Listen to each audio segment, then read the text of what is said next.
Sir Subbaiah గారు చెప్పండి. నిన్న జగన్మోహన్ రెడ్డి గారు ఏదైతే విజయవాడ వంశీని కలవడానికి వచ్చాడు, కోర్టుకు వచ్చాడు. అవును. దాన్ని ఎలా చూస్తారు మీరు? ఒక ఉన్మాది మాట్లాడినట్టు మాట్లాడాడు కానీ ఒక మాజీ ముఖ్యమంత్రి మాట్లాడినట్టు మాట్లాడాల. నువ్వు 5 ఏళ్ళు ఏం చేసావు? ఎంతమందిని ఇదే పోలీసులను అడ్డబెట్టుకొని, ఇదే పోలీసులను బెదిరించి, ఇదే పోలీసులతో ఎన్ని తప్పుడు పనులు చేపించావు. కానీ వాళ్ళు ఎవరి మీద కక్ష తీసుకోవట్లేదుగా కూటమి ప్రభుత్వం. నువ్వెందుకు ఊరికే కొట్లోడ తీసుకొడతావు ఏంటి? నువ్వు కొట్లోడకు వచ్చి తీసుకొడితే ఊరుకుంటుందా గవర్నమెంట్? అయినా నువ్వు మళ్ళీ ముఖ్యమంత్రి అవుతావా? అసలు ఈ జగన్మోహన్ రెడ్డి చేసిన అరాచకాలు ఇంతవరకు కూటమి బయటికి తీయకపోవడం కూడా కూటమి ప్రభుత్వం తప్పుగా భావిస్తున్నారండి ప్రజలు. ఎంతమందిని చంపించాడు? డాక్టర్ని, అతని పేరేంటి, సుధాకర్, ఆ చంద్రయ్య, ఆ కేసులన్నీ బయటకు వస్తే నీ కార్యకర్తలు, నీ నాయకులు అందరూ ఉంటారా బయట? జైళ్ళు సరిపోతాయా? ఇంకో 4 జైళ్ళు కట్టాలి వీళ్ళందరినీ లోపల పెట్టడానికి. కూటమి ప్రభుత్వం మీద ప్రజలు చాలా అసహనంగా ఉన్నారు. వీళ్ళు ఎవరిని లోపల వేయట్లేదని. ఆ వంశీని ఒక్కడినైతే ఆడ పిచ్చుకొక్క వాడిని లోనైతే దానికి పెద్ద అడవుడి చేస్తా. వాడిని ఏమైనా కొట్టారా, తిట్టారా? గౌరవంగానే తీసుకెళ్ళి జైల్లో పెట్టారు. కొంచెం జ్యుడిషియల్ రిమాండ్ ఇచ్చింది కోర్టు. కానీ అక్కడికి వచ్చి చెబుతున్నాడు అసలు ఏదైతే గన్నవరంలో జరిగిన దాడుల వ్యవహారం అసలు జరగలేదని చెప్తున్నాడుగా. గన్నవరంలో దాడి జరగలేదా? పట్టాభి గారిని ఇంటి మీదకి వెళ్ళి కొట్టలేదా? గన్నవరంలో పార్టీ ఆఫీస్ తగలబెట్టలేదా? కార్లు తగలబెట్టలేదా? వీడియోలు ఉన్నాయి, ఫోటోలు ఉన్నాయి, న్యూస్ పేపర్ కటింగ్స్ ఉన్నాయి. వీడు కళ్ళు ఏమైనా కాకులు ఎత్తుపోయినాయా? అదే వీడు పబ్జీ గేమ్ ఆడుకుంటున్నాడు. వీడికి ఏమన్నా తెలుసా? కానీ అంటున్నాడు కదా అక్కడ ఏం జరగలేదు, వాళ్లే చేసుకున్నారు దాడులు, వాళ్లే చేశారు, ఎస్టీఎస్ల మీద దాడులు చేశారని చెప్తున్నాడు. ఇప్పుడు వంశీ కూడా వెళ్ళి ఆడే కూర్చున్నాడు జైల్లో. ఇక దానికి ఏం చెబుతాం మనం? ఇప్పుడు వంశీ కూడా పోలీసులను అడిగి వాడే వెళ్ళి జైల్లో కూర్చున్నాడు. అదేంది అట్లా అంటారు? మరి అంతే కదండి. ఇప్పుడు నువ్వు మాట్లాడితే ఎంతోటి మాట్లాడ్డా? ఏం మాట్లాడాడు? దాడులు జరగలేదంటే లోకం కడు మోస్తావా నువ్వు? దాడులు చేపించింది నువ్వే, ఆడాళ్ళని అర్ధరాత్రి కూడా కేసులు పెట్టించింది నువ్వే. రంగనాయకమ్మ గారి వయసు ఎంత? ఆవిడ ఇదేంటి? ఏబి వెంకటేశ్వరరావుని లేని కేసుల్లో ఒక అబోధ కల్పనలు చేసి ఎన్నిసార్లు సస్పెండ్ చేసావు? సిగ్గు శరం ఉందా? కోర్టు ఎన్నిసార్లు ఆయన్ని తీసుకోమంటే కోర్టును కూడా లెక్క చేయకుండా సుప్రీంకోర్టుకి వెళ్ళిందా చేసావు? ఏం పీకావా ఆయన్ని? ఆయన మీద ఒక ఆరోపణ చేయగలిగావా? నిరూపించగలిగావా? కానీ ఇంకా ఎందుకు ఆ ధైర్యం ఎలా వస్తుందంటారు అబద్ధాలు చెప్పడానికి? ఆయనకి అబద్ధాలు జనం నమ్ముతారు. మళ్ళీ ముఖ్యమంత్రి అవుతాను. 19లో అబద్ధాలు ఆడే కదా వచ్చి ముఖ్యమంత్రి కూర్చున్నాడు. నాశనం చేశాడు రాష్ట్రాన్ని. మళ్ళీ అబద్ధాలు స్టార్ట్ చేశాడు. అంటే అంటున్నాడు ఈ కూటమి ప్రభుత్వం ఏదో జనాలు ట్రాన్స్లో ఉండి ఓటేశారంట కదా. మరి ట్రాన్స్లో ఉండే 2019లో ఓటేశారా జనం? జనాన్ని 2019లో ట్రాన్స్లోకి తీసుకెళ్ళాడు. ఇవాళ ఆ ట్రాన్స్లోంచి బయటకు వచ్చారు జనం. ఇక మళ్ళీ ట్రాన్స్లోకి వెళ్ళరు. ముళ్ళకంప దగ్గరికి ఒకసారి వెళ్తారండి, రెండోసారి వెళ్ళండి ఎవడైనా. కానీ మరి ఆయన అనుకుంటున్నాడు ఇంకా నన్ను నమ్ముతున్నారు, నాకు 40% ఓటింగ్ ఉంది, ఇంకో 10% పోయిందని అంటున్నాడుగా. ఎందుకు ఇటు గొడ్లోడ తెస్తారు రేపు ఈడీను సిబిఐ తొందరలో ఇటు గొడ్లోడ తెస్తారు సుప్రీంకోర్టు. రోజువారీ విచారణ స్టార్ట్ అయితే బాబు చక్కకెళ్ళి జైల్లో అప్పుడు అడుగుతాడు, నాకు నల్లులు కొడుతున్నాయి, మంచం కావాలి, లేకపోతే నాకు రంభావరవసి కావాలని. కానీ మరి మీరేమైనా ఆయన గొడ్లోడ తెస్తారన్నారు, ఆయన అధికారులు గొడ్లోడ తెస్తారు. అధికారులు గొడ్లోడ తీయడానికి ఈడెవడండి? ఈడు ఆఫ్టర్ ఆల్ వీడు ఒక డెకాయిట్ 18 కేసులు ఉన్నాడు. పోలీస్ అధికారిని వీడు గొడ్లోడ తెచ్చే అంత ఇది ఉందా? మరి కూటమి ప్రభుత్వం వచ్చింది, పోలీస్ అధికారులు గతంలో చాలా దౌర్జన్యాలు చేశారు, ఎవరినే అనలేదే ఇంతవరకు. వాళ్ళ పోస్టులు వాళ్ళు ఉన్నారే, ఒకళ్ళిద్దరు తప్ప.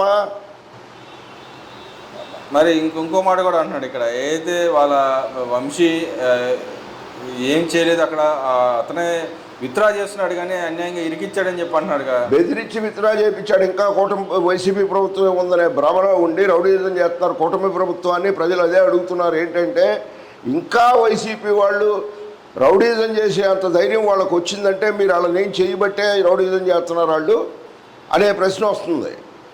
దౌర్జన్యం చేసి ఎత్తుకెళ్ళి సీసీ కెమెరాల్లో ఉండేగా, అవన్నీ రేపు కోర్టుకు పెడతారుగా. జడ్జి గారిని తెలివి తక్కువగా రిమాండ్ ఇవ్వరుగా. అవన్నీ సబ్మిట్ చేస్తేనే కదా ఇచ్చారు.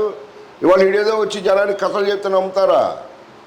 ఆయన ఇంటి నుంచి వంశీ గారు వచ్చేసి ఇంటి నుంచి భోజనం కావాలి, నాకు ఇది ఉంటేనే ఉంటాను లేకపోతే ఉండను అంటున్నాడు. మరి 74 ఏళ్ళ Z+ కేటగిరీ ఉన్న చంద్రబాబు గారిని అరెస్ట్ చేసినప్పుడు ఏం వాగారు మీరు? కుక్కల్లాగా.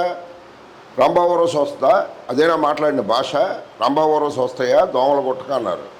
జైల్లో ఉంటే మరి ఇంటికాడ నుంచి భోజనం వస్తుందా? నువ్వేమన్నా ఇంటి అల్లుడువా? జైలల్లుడికి జైల్లోనే పెడతారు భోజనం. మరి ఇంకా జగన్మోహన్ రెడ్డి గారు ఇంకా ఇంకో మాట కూడా అంటున్నాడు, అయితే మావాడు గ్లామర్గా ఉంటాడు, ఈ ఈ అబ్బా కొడుకులు ఇద్దరు గ్లామర్. ఈడేం మాజీ ముఖ్యమంత్రి అండి? గ్లామర్ ఏంటండి? గ్లామర్ ఏంటి? గ్లామర్ ఏంటి అసలు? గ్లామర్ కావాలి ఎందుకు? ఈడేమో హోమోనా ఏంటి? గ్లామర్ వాడు అందంగా ఉంటాడు, ఈడు అందంగా ఉంటాడు. అందంగా ఉంటే ఎవడు కావండి? ఆడు అందంగా ఉంటాడు, పెళ్ళానికి లావు, ఎవడుకు లావు?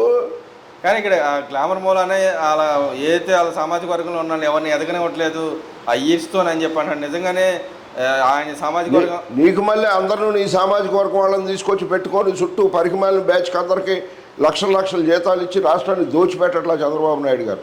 సమర్థుడైన అధికారులు, సమర్థుడైన వాళ్ళని సమర్థతను పెట్టేస్తున్నాడు. దానికి సామాజిక వర్గానికి ఏంటి సంబంధం? గతంలో కూడా చూసాను డిఎస్పీని.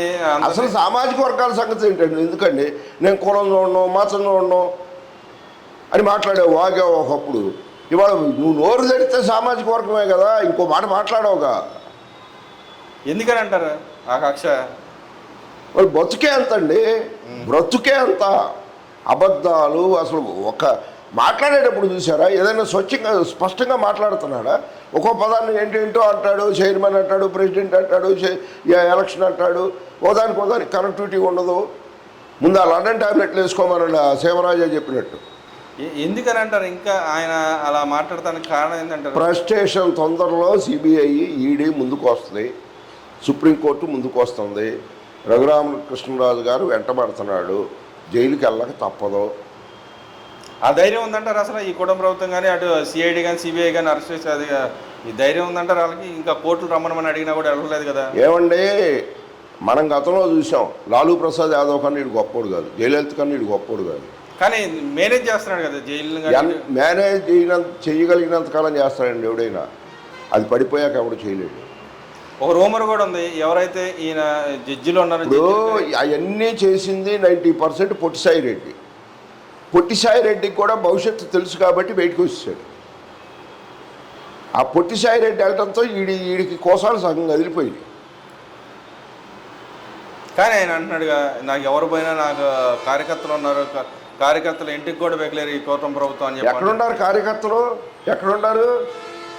ఈ గొల్లపూడి కనీసం 30,000 40,000 జనాభా ఓటింగ్ ఉన్నవారు 50 మంది కార్యకర్తలు చూపించమని. నువ్వు 5 ఏళ్ళు హెరాస్మెంట్ చేసినా కానీ మేము 200 మంది ఉన్నాం గ్రామంలో. నువ్వు ఎన్ని హెరాస్మెంట్లు చేసినా 13-14 కేసులు పెట్టినా 200 మంది రోడ్డు మీదకి వచ్చాం. తీసుకురాయేవాళ్ళు 10 మందిని ధైర్యంగా రమ్మని ఉండను, జెండా పట్టుకుని ఊళ్ళో జరగమని. మీరు ఆ మాట అంటున్నారు, మరి లా అండ్ ఆర్డర్ లేదని చెప్పి ఆయన అంటున్నాడుగా. లా అండ్ ఆర్డర్ బ్రహ్మాండంగా ఉంది, లా అండ్ ఆర్డర్ చాలా బ్రహ్మాండంగా ఉంది. లా అండ్ ఆర్డర్ బ్రహ్మాండంగా లేకపోతే ఈడి కుక్క ఒకడు ఉన్నాడు ఎమ్మెల్సీ గడు ఈ గ్రామంలో. లా అండ్ ఆర్డర్ కనుక ఒక్క రోజు మర్చిపోమనండి, ఒక్కరోజు ఆడు రాష్ట్రం వదిలిపెట్టి పారిపోవాలి. ఎందుకని అంటారు? వాడు మమ్మల్ని చేసిన హెరాస్మెంట్ అలాంటిది. మేము లా అండ్ ఆర్డర్ గౌరవించి ఆగుతున్నాం.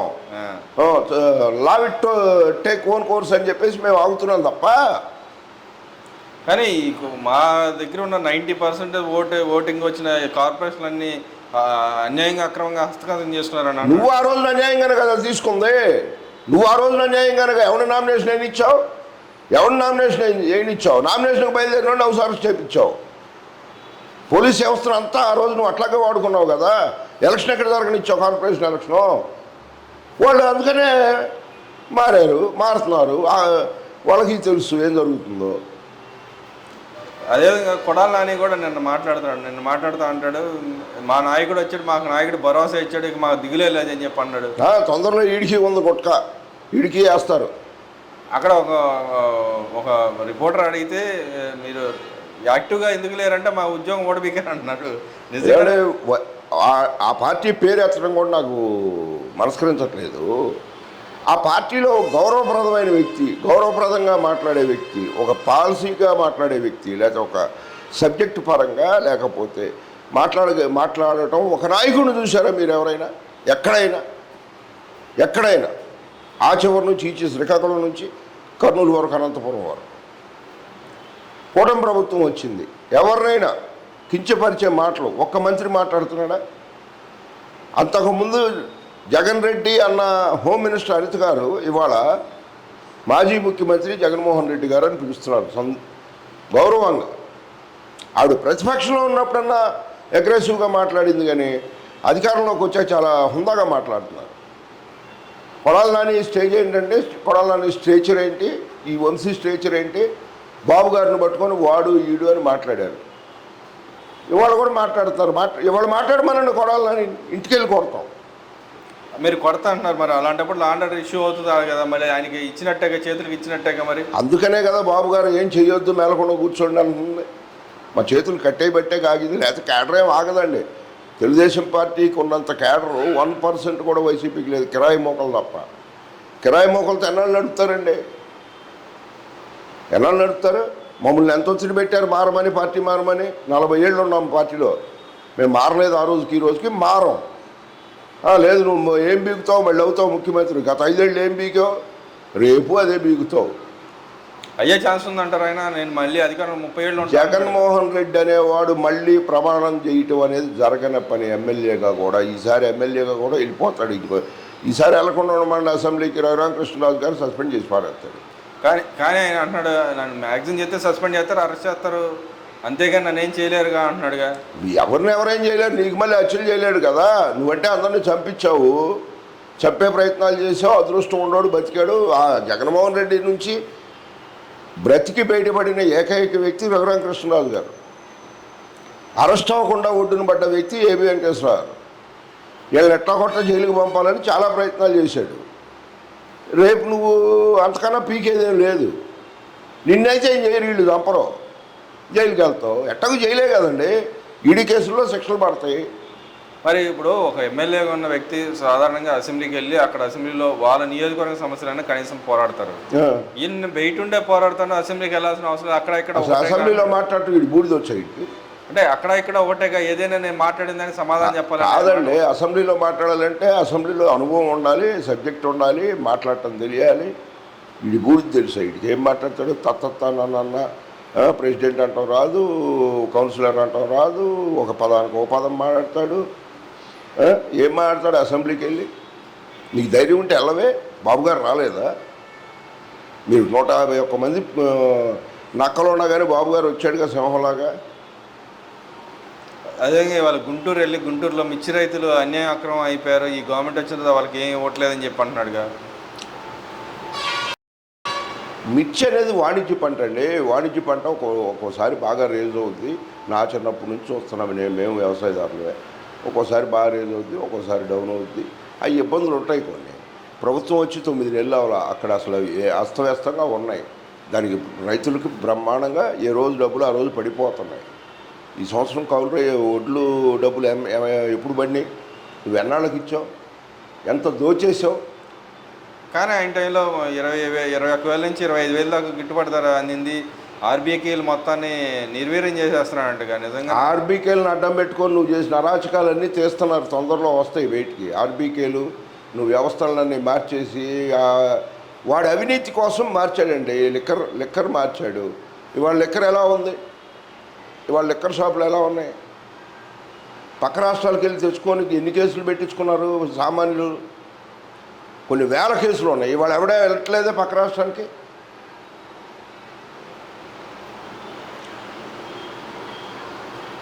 కేవలం నాణ్యమైన లిక్కర్ కోసం పక్క రాష్ట్రాలకు వెళ్ళి కేసులు పెట్టించుకొచ్చిన వాళ్ళు ఉన్నారు. కానీ ఇక్కడ లిక్కర్ కూడా ఏం జరగలేదు, అవినీతి ఏం జరగలేదు అంటున్నాడు ఆయన. చేస్తారు, తొందరలో చేస్తారు. అది ఒక రోజులో 2 రోజుల్లో వచ్చే అవినీతి కాదు, చాలా భారీ అవినీతి. భారతదేశంలో పెద్ద స్కామ్ అది వెంటనే తీయడానికి అవ్వదు కదా, చేస్తారు. ఆడి జన్మకు సిగ్గు శరం అనేది ఉంటే జత్వానీ కేసే ఉదాహరణ అండి. జత్వానీ కేసు ఒక చీటింగ్ ఫాల్స్ కేసు ఎస్టాబ్లిష్ చేసి ఒక ఏఎస్ఐ అరెస్ట్కి వెళ్ళాల్సిన కేసులో ఎస్పీలు డిఐజీలు వెళ్ళి ఇవాళ సస్పెండ్ అయ్యి ఎప్పుడు అరెస్ట్ అవుతామని భయపడే స్టేజ్లో ఉన్నారు. వీడి బాబు హయాంలో ఐఏఎస్లు ఐపీఎస్లు జైలుకి వెళ్ళారు. వీడొచ్చాక మళ్ళీ వెళ్తున్నారు. ఇప్పుడు చంద్రబాబు గారి దగ్గర పనిచేసిన ఒక గుమస్తా ఎప్పుడన్నా అరెస్ట్ అయ్యాడా? అతను వ్యక్తిగతంగా అవినీతి చేస్తే తప్ప. కానీ ఇక్కడ ఎందుకని ఆయన వెనకాల ఉన్నాళ్ళు, ఆయన నమ్ముకున్నాడు, ప్రతి ఒక్కడు పడితే లాభపడతారు, లేకపోతే అలాగే జైలుకి కూడా వెళ్ళే పరిస్థితి ఉంది కదా. నేరస్తులు ఎప్పుడైనా తెలివిగా నేరం చేసిన వాడు లాభపడతాడు. ఆడు ఏం చెబితే అది గుడ్డిగా సంతకం పెట్టినోడు జైలుకి వెళ్తాడు. మరి అలాంటి ఎందుకు వదిలేస్తున్నాడు? ఎవరైనా నాకు అవసరం లేదు, నేను ప్రజల పక్షాన ఉంటాను అంటే ఇంకెందుకు ఆడితో పని అయిపోయిందిగా, వాడుకున్నావా వదిలేసామా. మరి ఇంకా ఎందుకు గుడ్డిగా నమ్ముతున్నారు అందరూ ఆయన్ని? ఎవరు నమ్మట్లేదండి, కిరాయి జనం, కిరాయి మోకలు, దేవినేని అవినాష్ తోలుకొచ్చే జనం, కొడాల నాని తోలుకొచ్చే జనం, పేమెంట్ బ్యాచ్ పెట్టమనండి. వార్డు ఇప్పుడు ఈ గ్రామంలో ఒక ఎమ్మెల్సీ గారు ఉన్నాడు, రేపు ప్రెసిడెంట్ కాదు వార్డు మెంబర్గా మన సీను నాయకమే పోటీ చేయమని చూస్తా. 300 ఓట్లతో ఓడిస్తాం వార్డు మెంబర్గా పంచాయతీలో. ఓవరాల్ చెప్పండి, ఈ గవర్నమెంట్ వచ్చిన సంక్షేమ పథకాలు ఇవ్వట్లేదు అంటున్నారు, మీరేమో సంక్షేమ పథకాలు ఇస్తున్నారు అంటున్నారు. అన్నీ ఇస్తున్నారు కదా, ఎక్కడ ఏమాగినాయి అన్నీ ఇస్తున్నారుగా. ప్రజలు ఎవరూ అన్కంఫర్టబుల్ ఫీల్ అవ్వట్లేదు, చాలా కంఫర్ట్గా ఫీల్ అవుతున్నారు. మీరు విచారించండి, 1,00,000 మందిని అడగండి. అయినా ప్రభుత్వానికి వ్యతిరేకంగా మాట్లాడే ధైర్యం గత 5 సంవత్సరాలు ప్రజలు చేయలేకపోయారు. నువ్వు చేయనివ్వలా, సోషల్ మీడియా కేసులు పెట్టించావు. ఇవాళ ఎవరి మీద పెట్టట్లేదని మీరు వాళ్ళు మాట్లాడుతున్నారు.